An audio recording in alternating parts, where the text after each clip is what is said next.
तो जींद विधानसभा उपचुनाव सभी दलों के लिए साग बचाने की लड़ाई बन गया है। सभी दल जीत हासिल करने के लिए भरपूर कोशिश कर रहे हैं। इस सबके बीच जहां बीजेपी की तरफ से मुख्यमंत्री मनोहर लाल खट्टर ने चाय पर चर्चा कार्यक्रम के जरिए प्रचार की कमान संभाली, तो वहीं दूसरी तरफ कांग्रेस के पूर्व सीएम भूपेंद्र सिंह हुड्डा भी मैदान में कूद गए।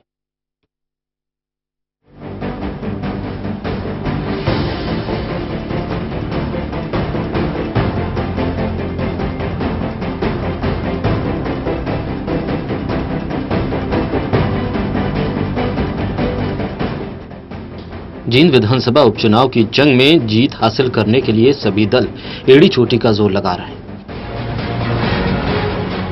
कोई दल वोटर्स को सुनहरे ख्वाब दिखा रहा है, तो कोई दल वोटर्स को खुद का सबसे बड़ा हितैषी बता रहा है। विपक्ष जहां इस उपचुनाव में जीत दर्ज कर खुद को मजबूत साबित करने की कोशिश कर रहा है, तो वहीं सत्ता पर काबिज बीजेपी के लिए ये चुनाव नाक और साग का सवाल बन गया है। जींद में अपना झंडा बुलंद करना बीजेपी के लिए कभी आसान नहीं रहा है। इस बार बीजेपी को पूरी उम्मीद है कि जींद की जंग को वो आसानी से फतह कर लेगी,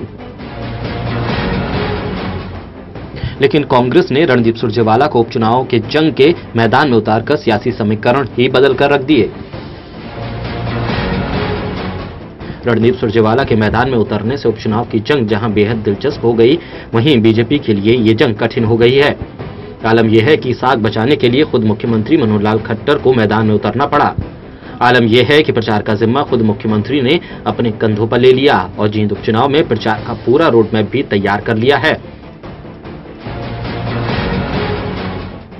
बीजेपी के लिए ये चुनाव कितना अहम साबित होता जा रहा है कि मुख्यमंत्री की व्यवस्था के चलते शुक्रवार को होने वाली बीजेपी कोर कमेटी की बैठक भी स्थगित हो गई। अब मुख्यमंत्री अलग अलग इलाकों में चाय पर चर्चा करके विरोधियों के गढ़ जींद में सेंध लगाने की तैयारी में जुट गए हैं। मुख्यमंत्री ने कंडेला गांव के खाप प्रधान और बीजेपी नेता टेकाराम कंडेला के घर पर चाय पर चर्चा कार्यक्रम की शुरुआत की। मुख्यमंत्री को भरोसा है कि जीत बीजेपी की ही होगी। कंडेला गांव के लोगों का इतना प्यार, अब ये वही कंडेला गांव है जहां पुरानी सरकार ने क्या कुछ खेल खिलाए, गोलियां तक चल गई। आज वही कंडेला गांव है जो बिजली के बिलों को भी यानी जिस प्रकार से सहमत होकर के अपने अपने जुर्माने माफ करा रहे हैं, जो ओरिजिनल बिल कर रहे हैं, बिजली पूरी तरह चल रही है, हमने कनेक्शन सारे खोल दिए हैं। कंडेला एक का कंडेला, आज का कंडेला, लोगों का जो प्यार हमको मिल रहा है, निश्चित रूप से मुझे इस बात का विश्वास है कि यहाँ के लोग भारतीय जनता पार्टी को। वहीं दूसरी तरफ कांग्रेस भी इस उपचुनाव की अहमियत को समझते हुए एकजुट होती नजर आ रही है। जींद उपचुनाव के लिए प्रचार की कमान कांग्रेस की तरफ से खुद पूर्व मुख्यमंत्री भूपेंद्र सिंह हुड्डा ने संभाल ली है और हुड्डा का कहना है कि जनता कांग्रेस के टाइम में हुए कामों और बीजेपी के कार्यकाल में हो रहे कामों की तुलना अच्छी तरह से कर रही है और जनता काम के आधार पर कांग्रेस को जरूर जिताएगी। इस सरकार की विफलताएं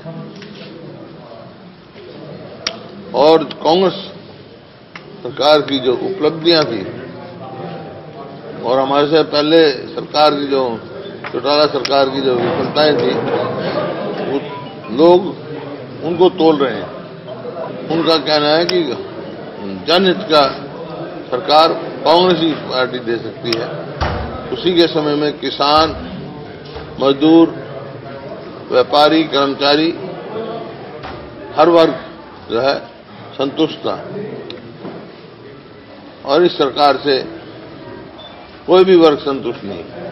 बहरहाल पहले जहां इस चुनाव को दो गुटों के बीच की कड़ी टक्कर माना जा रहा था, तो वहीं अब सभी दल एक दूसरे को कड़ी टक्कर दे रहे हैं और इस कड़ी टक्कर के बाद बांगर के रण का विजेता कौन होगा, ये देखना दिलचस्प होगा। Haryana desk, total news.